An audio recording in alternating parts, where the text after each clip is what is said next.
Ladies and gentlemen, I present to you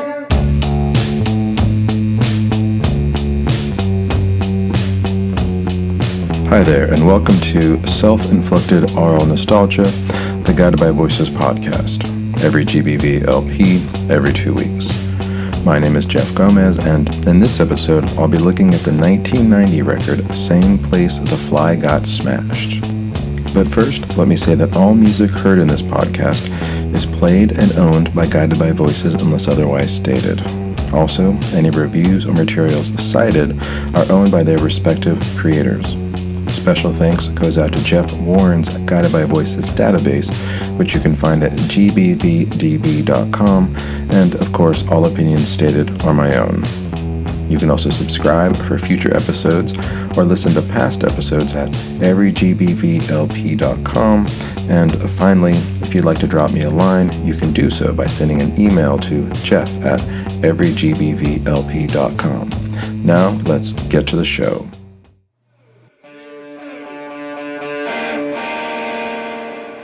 Now, for my money, this record is where the GBV sound and the template for later LPs really starts. It stands head and shoulders above the other three pre-Propeller records.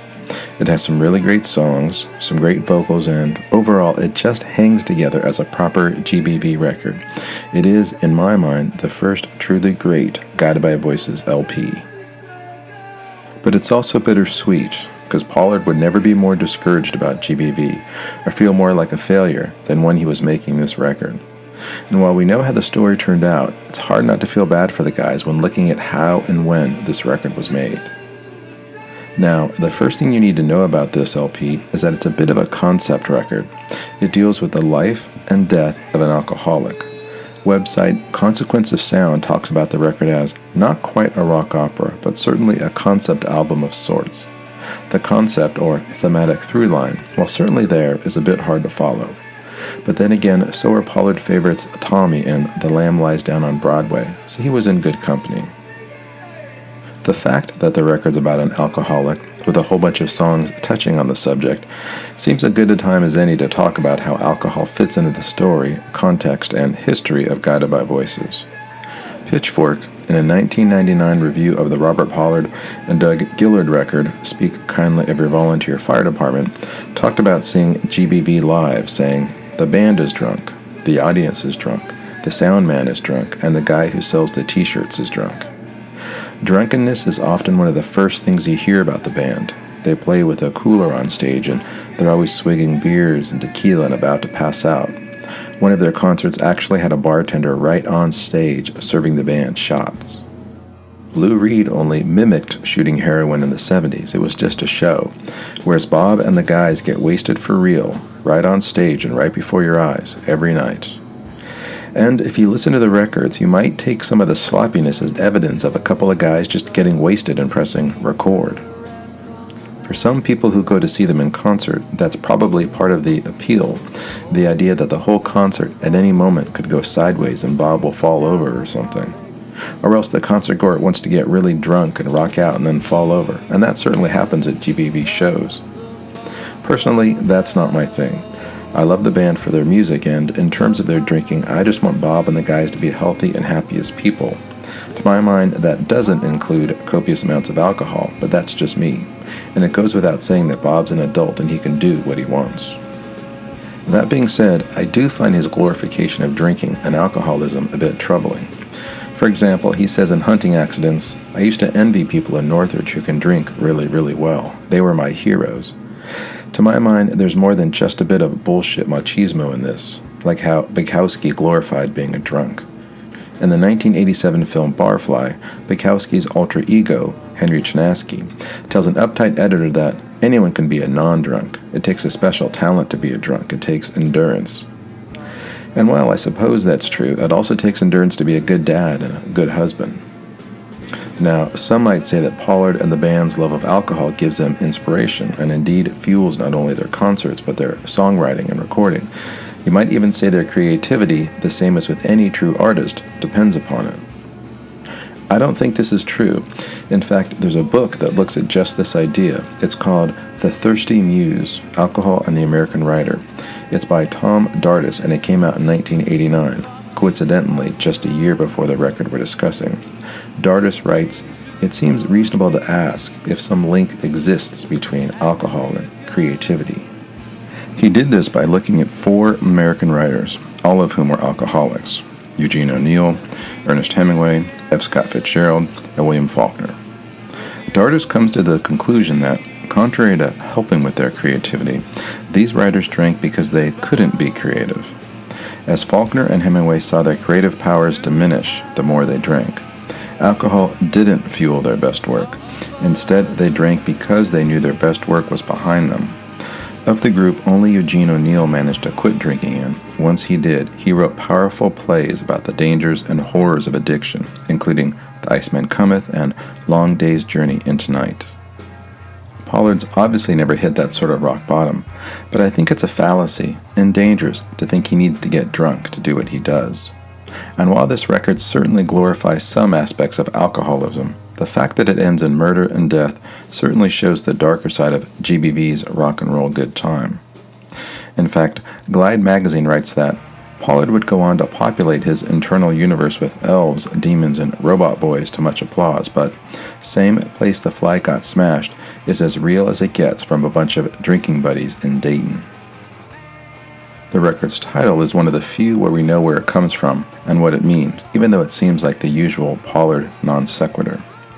According to GBV insider Rich Turiel, the origins of the record's title come from a true story. As it says on the Guided by Voices database, apparently somewhere in Bob's basement was a fly that was smashed against the wall. Several weeks later, Bob looked up and there was a dead spider in the spot, but no fly. Hence, the spider was located in the same place the fly got smashed. And there's your title. The phrase also appears on the record in a song called Local Mix-Up.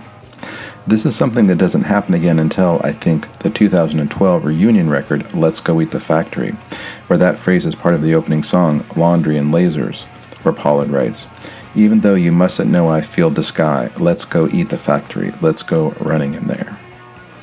There's no firm date in terms of when Same Place was released, but whenever it came out, it was on yet another Pollard-created label.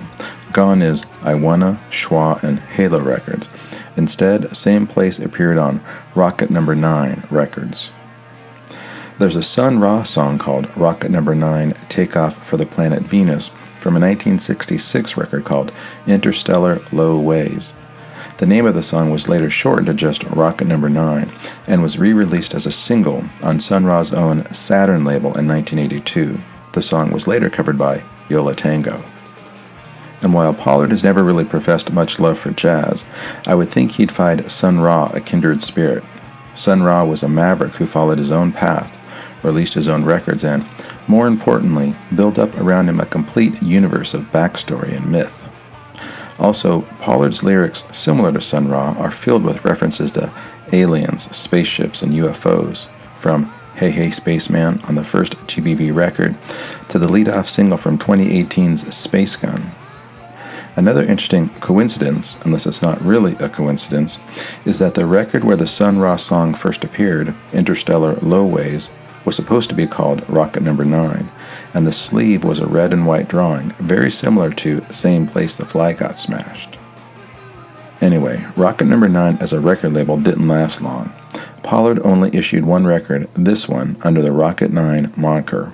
For 1992's Propeller, Pollard introduced Rockathon, something that still exists more than 25 years later. As I mentioned, the cover is in red and white. The main image is of a person smoking. There's an X over the eye we can see. The name of the record is written by hand, as is the name of the band. There's also a drawing of a clown, but it looks to have been cut out of somewhere else. To my mind, it's one of the uglier GBV covers. Not awful, just kind of sloppy and amateurish, even for GBV. The back is also in red and white, and features a series of circus tents, maybe the circus that the clown escaped from. Inside one of the tents is an illustration of an octopus. The band's name is also on the back in the same handwritten style as the cover. The octopus and the hand-drawn band name would go on to be featured as a t-shirt design in the 90s, which was then brought back decades later. You can get one of these t-shirt designs from the Rockathon website today. There's also a logo for Rocket No. 9 Records on the back. It's a drawing of a punk rocker. He has a mohawk and a cross earring, and he's smoking a cigarette.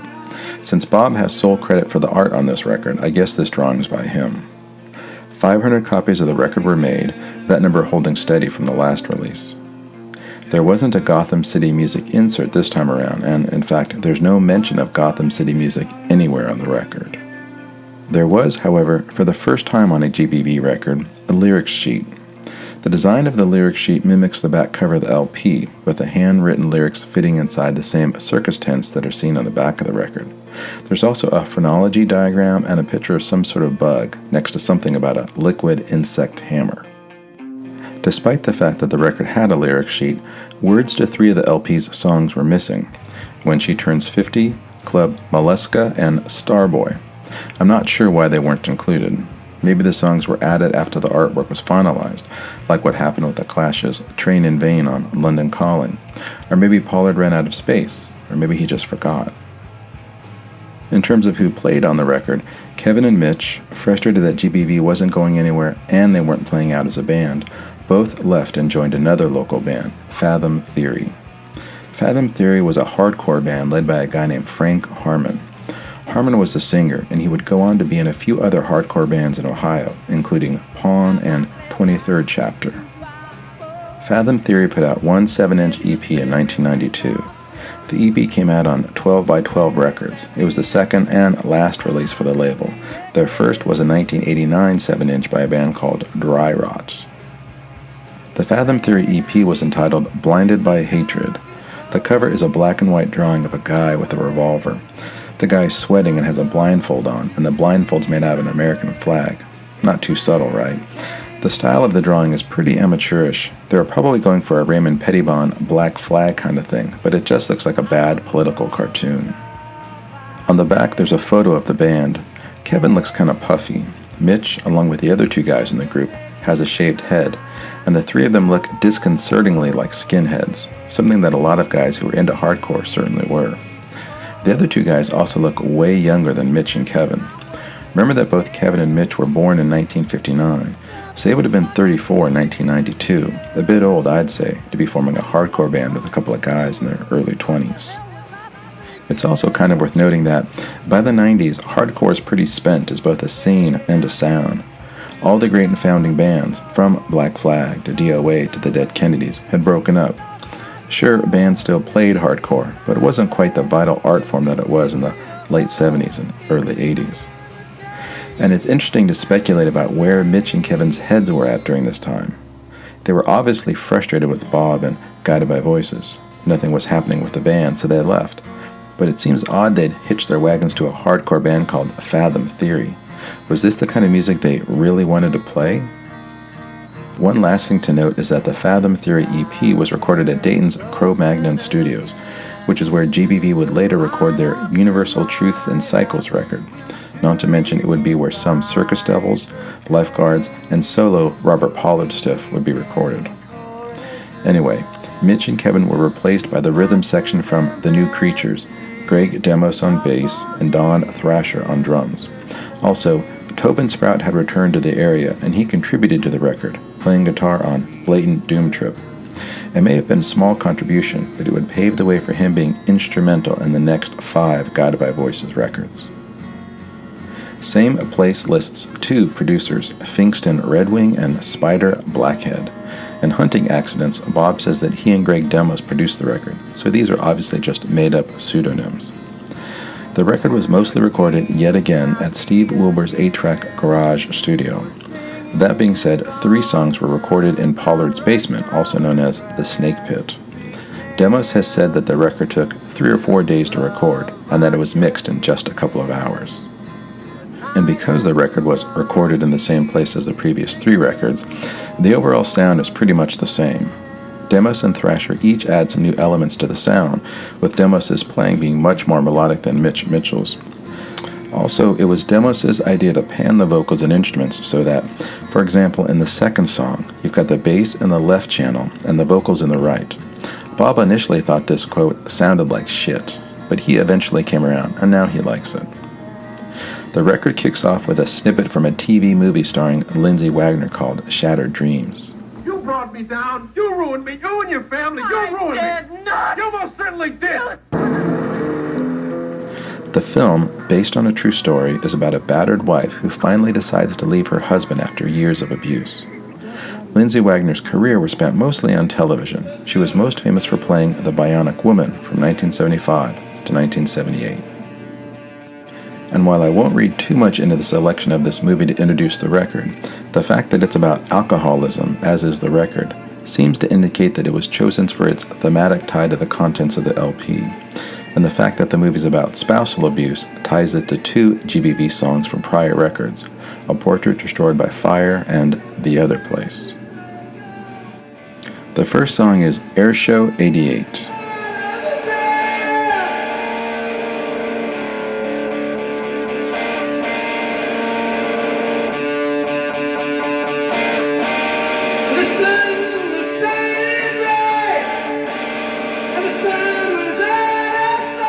This is Pollard in full Who Gives a Fuck mode. His vocal is gloriously unhinged as he sings against an electric guitar. You almost get the sense that he's making up the words as he goes along. It was recorded, as if you couldn't tell, in his basement, the Snake Pit. He's really belting it out, and it makes me wonder, when did they record this? What time of day was it? Were his kids or his wife home upstairs? Were the neighbors around? Could people hear him, and if they could, what in the hell did they think was going on down there? Lyrically, he introduces here the LP's theme of alcohol by writing, "We began drinking to forget about our jobs." The next song is Order for the New Slave Trade.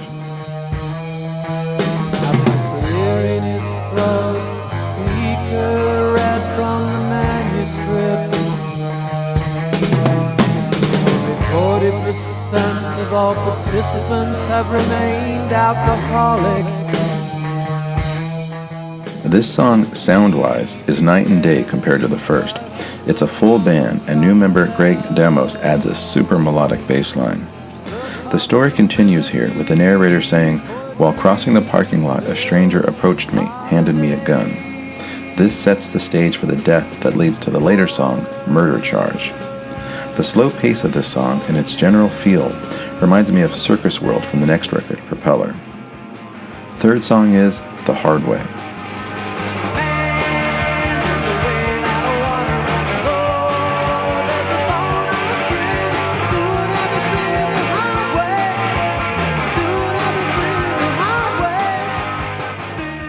This is an awesome rocker with a lot going on in the lyrics, although when you're listening with headphones, the hard panning of the instruments and vocals is a bit distracting.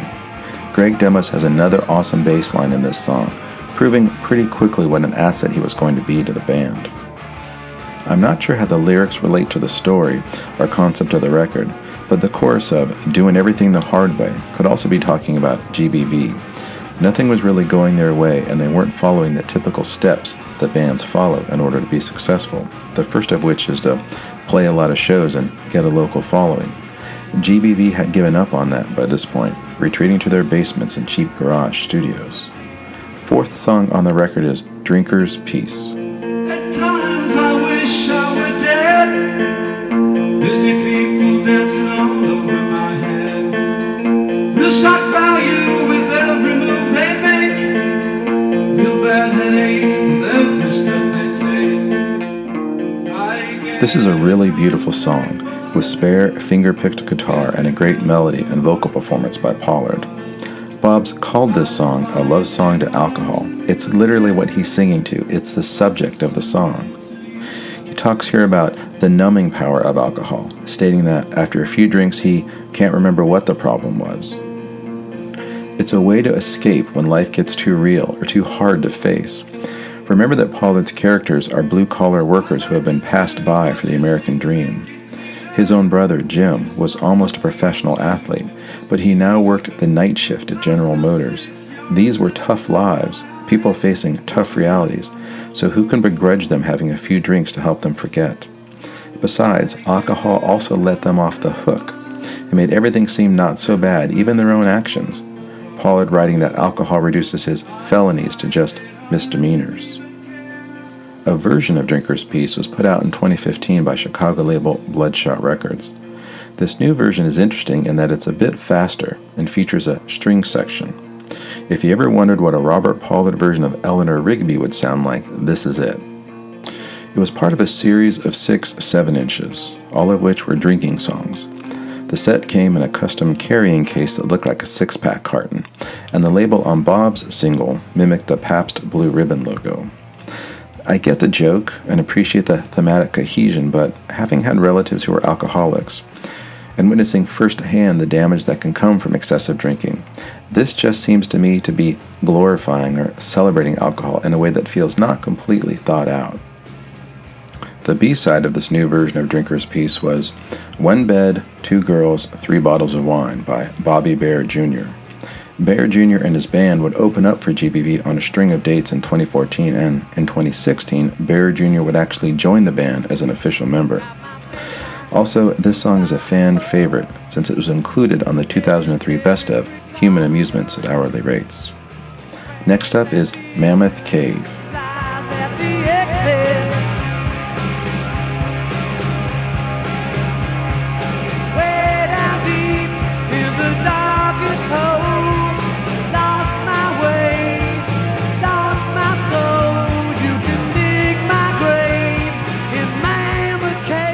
This is another full band rock song, with Pollard singing, "Way down deep in the darkest hole, lost my way, lost my soul. You can dig my grave in Mammoth Cave." Mammoth Cave is a real location. It's in Kentucky and consists of a series of underground caves and tunnels. It's about 250 miles from where Pollard lived and grew up. The band first recorded in Kentucky, and maybe Pollard's family visited Mammoth Cave when he was a kid. It's described on the National Park's website as a grand, gloomy, and peculiar place, which means it fits in just right on this record. Next song is When She Turns 50. The tavern's open again. The lineup who light up will surely decide the fate. This is a super nice acoustic song. If you turn it up loud or listen with headphones, it's like Pollard's right in front of you singing and playing. Lyrically, it adds to the theme of the record with this mention of taverns and vodka. The final song on the first side is Club Mollusca. Have you seen that girl with the bloodshot eyes? I love this song, and since I never really listened to this record, the only place I ever heard it was as part of the Watch Me Jumpstart documentary. It's a super simple song with just electric guitar and vocals, but Bob's vocals really sell it for me. As he's belting out the refrain at the end, "It's a runaway world," it shows why he's one of the great rock and roll singers. First song on side 2 is Pendulum. Come on over tonight. We'll put on some cat butt, do it upright. No need to get all caught up in society's stipulations. You're a member of the freak generation. Pollard has called these lyrics his favorite ever, going so far as to add that, lyrically speaking, Same Place the Fly Got Smashed is his favorite record. The song opens with the lines, "Come over tonight, we'll put on some cat butt and do it upright." Cat Butt was a Seattle band that only existed for a few years. They formed in 1987 and broke up in 1990, putting out only one full-length record, Journey to the Center of. It was produced by Jack Endino, who produced a bunch of important Seattle bands, including Green River, L7, The Gits, Soundgarden, and of course Nirvana's debut, Bleach. Pollard even said that, years later, someone from Cat Butt wrote to him to thank him for mentioning the band in the song. Pollard's also said that Same Place was partly inspired by grunge, although the scene didn't yet have that name. When GBV was featured in a 1989 issue of Spin magazine for a review of Sandbox, they were mentioned alongside other Seattle bands such as The U-Men, Screaming Trees, and Girl Trouble, so maybe that's where Pollard's interest in the scene first started. Pollard also had a Tad poster in the Snake Pit, and even though Bleach came out in 1889, the scene wouldn't really blow up until Nevermind came out in September of 1991. In this song, Pollard writes, "When the pendulum swings and cuts, when the big door swings open and shuts. Yeah, we'll be middle-aged children, but so what? Tying the image of the back-and-forth motion of the pendulum to a door opening and shutting is a brilliant way to turn the cycle and repetition of life into a metaphor.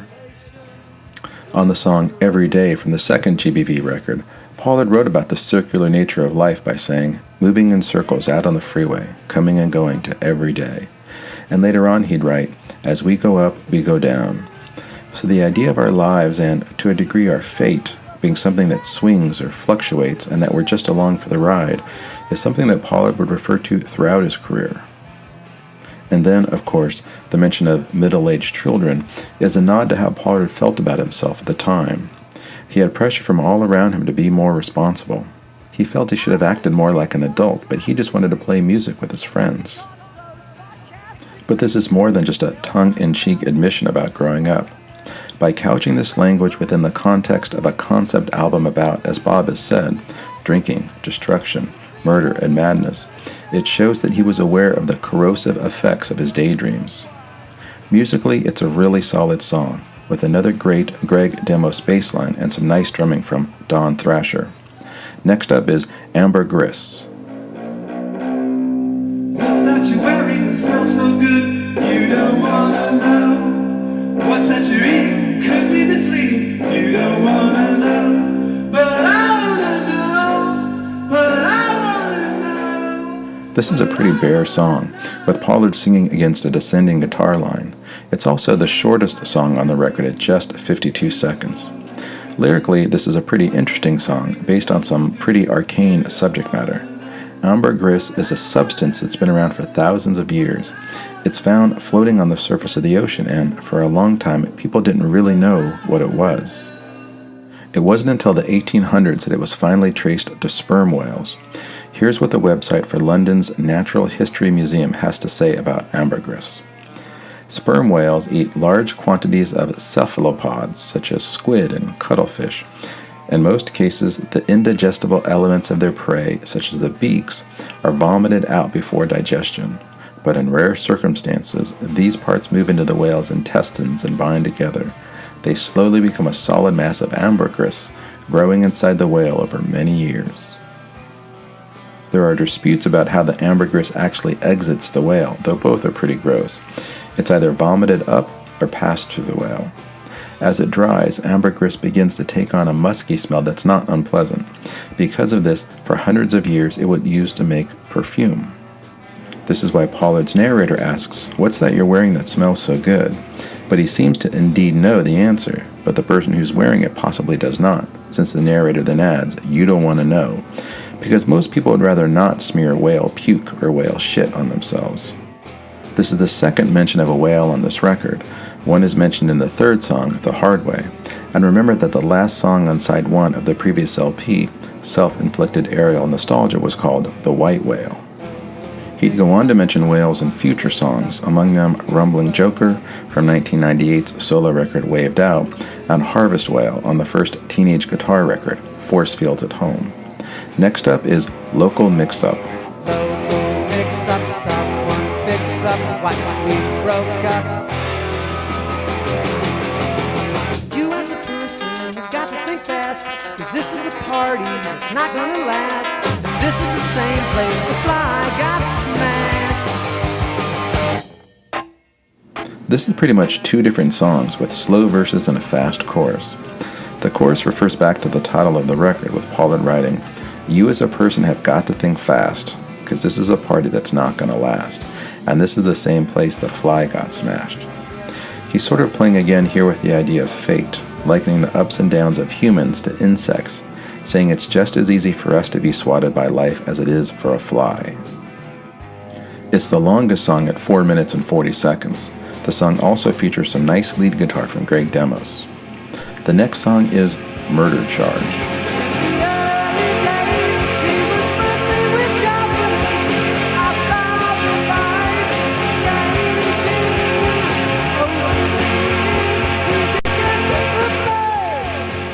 The character in the song has, I guess, committed a murder, and this song is about him being sentenced to and dying in the electric chair. The lyrics mention him being strapped into a chair with reporters there to witness the event until finally his ticker stopped, in what Pollard punningly calls an electrifying conclusion.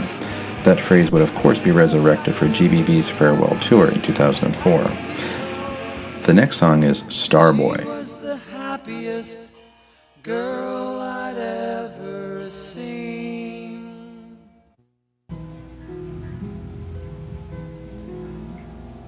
Starboy, oh, Starboy. It starts off as a multi-tracked a cappella song before switching abruptly to what sounds like Pollard playing and singing in his basement while someone walks around in the background. It's another short song at a bit over a minute long. Second to last song is Blatant Doom Trip.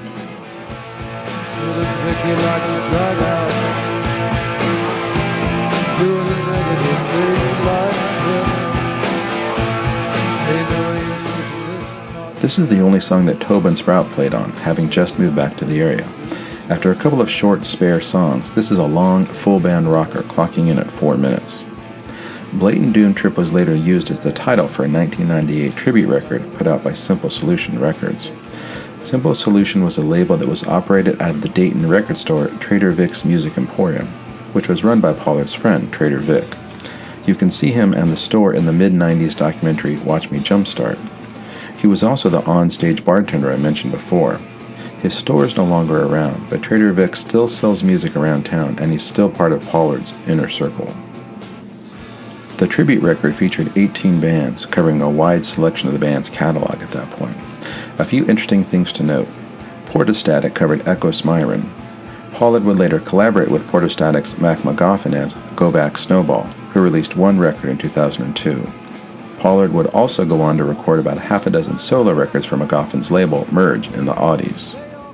The first band on the tribute LP is Cobra Verde, covering Striped White Jets off Alien Lanes.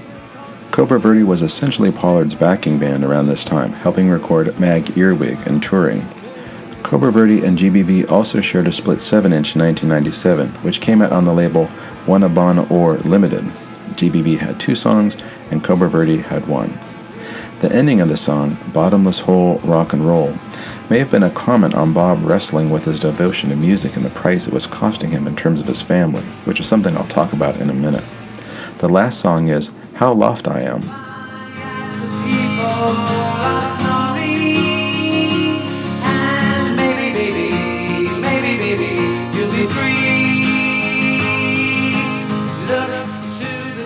This is another acoustic number with Pollard singing over strummed guitar.